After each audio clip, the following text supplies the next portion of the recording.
Hello guys, welcome back to my channel. It is Drew here from Lone Fox. I hope you're having an amazing day, and I cannot believe it's a couple days until Christmas. That is absolutely insane, but I want to wish all of you guys a happy holiday for whatever you do celebrate. My hair is literally like poking my forehead and making it itch.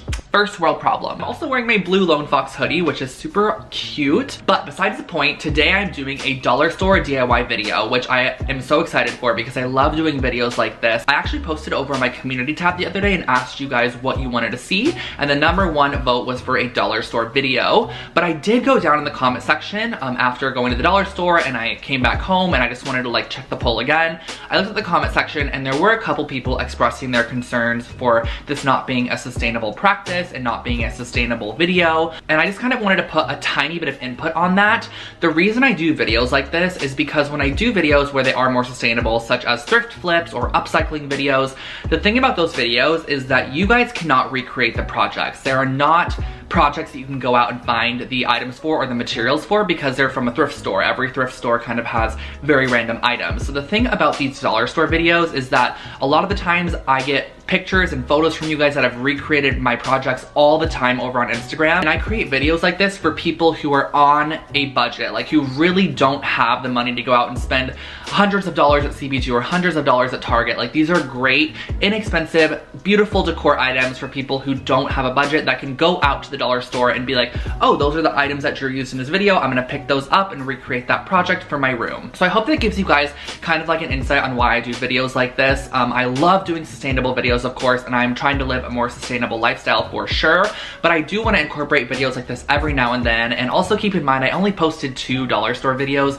all of 2019, so it's not a humongous, like, common occurring video for me. So now that I got that out of the way, I do want to also mention that I'm doing a humongous giveaway at the end of this video, just kind of like a happy holidays, Merry Christmas, 2020, New Year giveaway, and I'm so excited. So definitely stay tuned to the end because I'm giving away $500 in prizes, but let's get into today's video.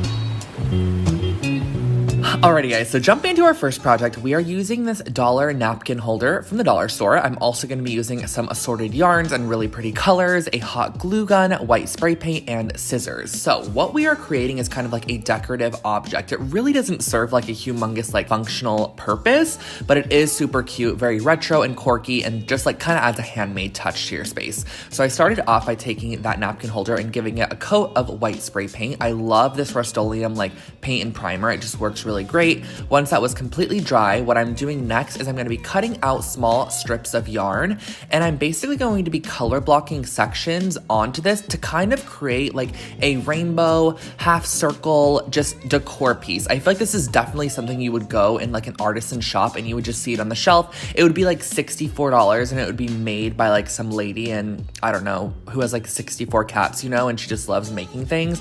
And you're like, oh my gosh, I want to buy this so badly, but it's $64. So we're just recreating it. So I started off with this really pretty kind of like rusty coral color, and a tip for you guys is once you reach the end, cut off your excess and then use a little bit of hot glue and the end of a paintbrush just to make sure everything is secured on the back side, because once you have like your glue on the back side, no one's gonna see it, so feel free to add as much as you need. I'm then going in with this little cream color, and I'm also definitely like varying the weights of the yarn. That first one was a bit thicker than the cream one, and we are just basically creating color blocked sections. So this next yarn was one that kind of had a twisted color in there. I'm doing a darker orange rusty color here, and I'm kind of going for almost a retro, just like sunshiny, rusty coral tone. Like, there's no rhyme or reason to this. You can really go with whatever fits your personal style. I've just been loving this color palette lately, and like for quite a while, as you guys know on my channel, going with a darker color here, and you're just going to continue this all the way through. And then once you reach the very end, you're going to add your last strand, glue it off, and that really finishes everything off. You can go on the back side, add a little bit more glue if needed, and then really guys, this is your finished off little quirky decorative object.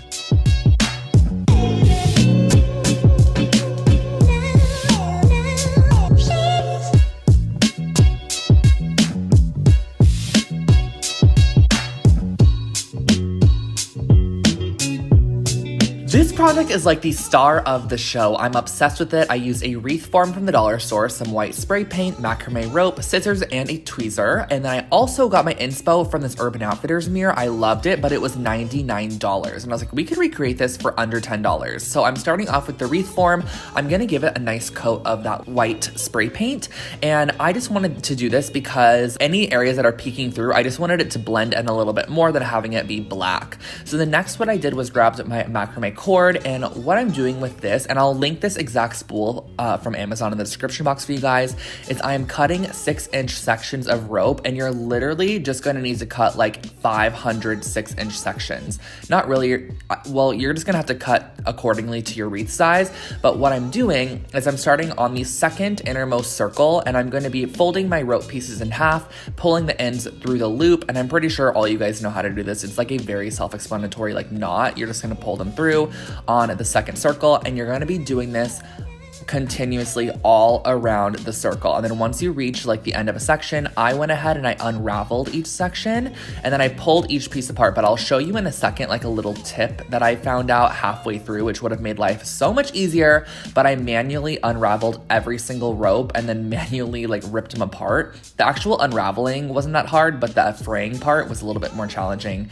And once you get the section done, you can go through with a pair of scissors and just trim any excess pieces that are kind of like just random stray long sections, and you're just going to be repeating this process. So I continued cutting 6-inch sections of rope, looping them on. Here I'm about a quarter of the way done. I finished half of that second loop, but I'm going to be doing 2 layers. That's why I started on the second loop. You could actually do more than 2 if you wanted to, but I just felt like 2 was definitely enough. So then once you loop all those on, you're going to go through and fray them once again. This is just going to make it really full.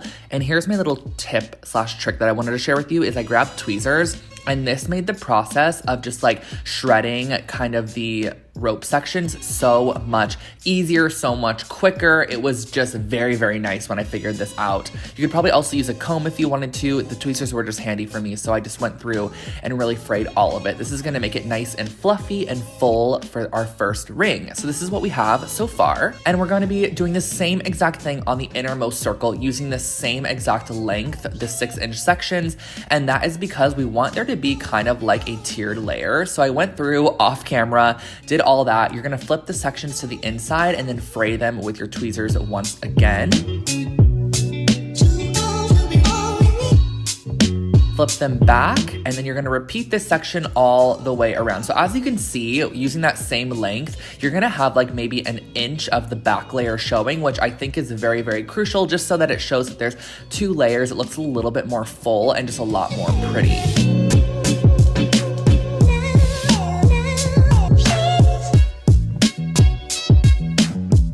Once that is completely done, you can flip it over, and I grabbed this mirror actually at Joann's Fabrics. You can get it using a 40% off coupon, and it's like $4 with a coupon. I used my Gorilla Glue hot glue sticks, and I went around the edge, placed my mirror down, and then I flipped it over to make sure everything looked pretty good, adjusted all the strings, and then I went back and just piped a lot of glue to make sure that that mirror was stuck. And no need to add a loop for hanging because you could actually hang it on the outermost ring of the form.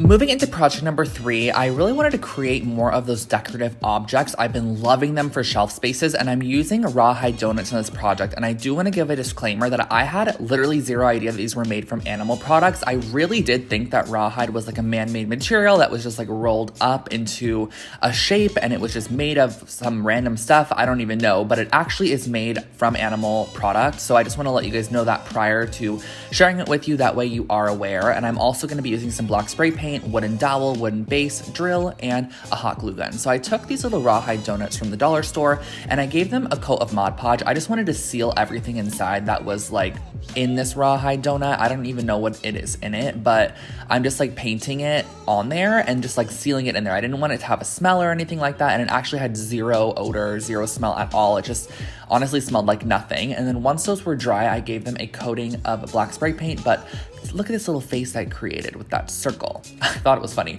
So I gave them a coating of this black matte spray paint. And the reason I picked these out at the store was that they were the most organic objects that I could find. I thought they were really, really great for a project like this. So I used a birch wood piece, and then I also use a drill, and I'm gonna drill halfway through this birch wood object. I've had this in my stash for a while. I got this at Joann's a long time ago. And I drilled about halfway through, and I used a wooden dowel as well. Used some hot glue inside of there, pushed the wooden dowel down, and then once your little donuts are dry, you can actually put these on the base. And you can also create these donuts from something like clay if you wanted to recreate this project. Just keep that in mind. And I glued these down onto the stick, and I actually glued them to each other. And I just wanted to create kind of this like 3-circle, almost sculpture look. So I glued these down using that Gorilla Glue hot glue, which is such a strong bond hot glue, keep in mind. And once they were completely dry, I placed them inside of a box and sprayed the entire thing like 2 full times with that black spray paint, just to make it look like one cohesive object. And in the end, I think it turned out like such a stunning piece of artwork.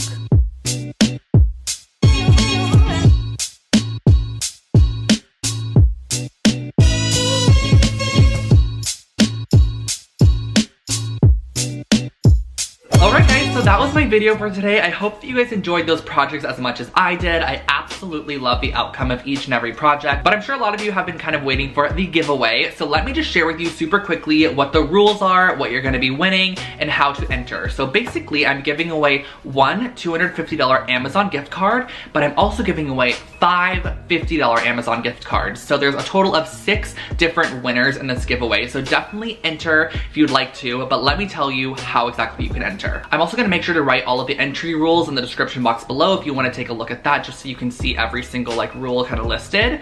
It's super simple. It's open to everyone in the world, 100% international. The winner is going to be picked on January 1st via my community tab. So the first thing that you need to do to enter my giveaway is to be subscribed to my channel. So if you're not subscribed, click the subscribe button, and if you already are subscribed or you just subscribed, also make sure to click the bell icon next to the subscribe button and click turn on all notifications. That way you get notifications for my channel, and you also get notifications when I post the winner on my community tab. So make sure to click that bell icon, turn on my notifications. That is the first way to enter my giveaway. And then once you have done that, just leave a comment below letting me know that you are subscribed to my channel. So that is entry number 1, but there are going to be 2 additional ways to enter, which are totally optional. You don't have to do these, but if you do want 2 more chances to enter, you can definitely do so. So the first way is to follow me on Instagram at LoneFoxHome. I post really cute inspirational home images over there. I post behind the scenes stuff, so it's just a great place if you already like my channel. Definitely follow me on Instagram, LoneFoxHome. Once you have done that, leave an additional comment separate from your first one, saying that you follow me on Instagram, and that is your second way to enter. And the third way is kind of like the same way as the last. Just follow me on Instagram at I'm Drew Scott. That is my personal Instagram page. Once you have followed me on Instagram at I'm Drew Scott, you can leave a third comment separate from the first 2. Make sure each comment entry is in a different one, because I'm going to be using a random generator at the end that pulls 1 comment. Leave a comment below letting me know that you followed me at I'm Drew Scott, and that is going to be your third way to enter. So it's super simple. There's 3 different ways to enter, so you have 3 possible chances of winning 6 different prizes. My camera literally just died, but thank you guys so much from the bottom of my heart for any of you who have subscribed to my channel, who have watched my content, who has commented on my content, left a thumbs up, bought a piece of merch, liked my Instagram photo. It is absolutely crazy what Lone Fox has come to over 2019. Like, I think we gained 300,000 subscribers. I started my Instagram, I launched my website, I launched my first line of merch. Like, absolutely insane, and it's all because of you. So I just want to thank you so much, and I wanted to give back to you, of course, for the holiday season. It is a time of giving, and I definitely thought this giveaway was nice for any of you guys who might need an Amazon gift card. And I cannot wait to see what 2020 has to hold for us. I'm super excited. Like, Lone Fox is growing. This is so super fun. So thank you guys just for your love and support on my channel. And that is really all. I don't want to keep you for much longer. You probably have family and friends to go back to. But thank you for spending some time with me today, and I will catch you all in my next video. Have an amazing day. Bye guys.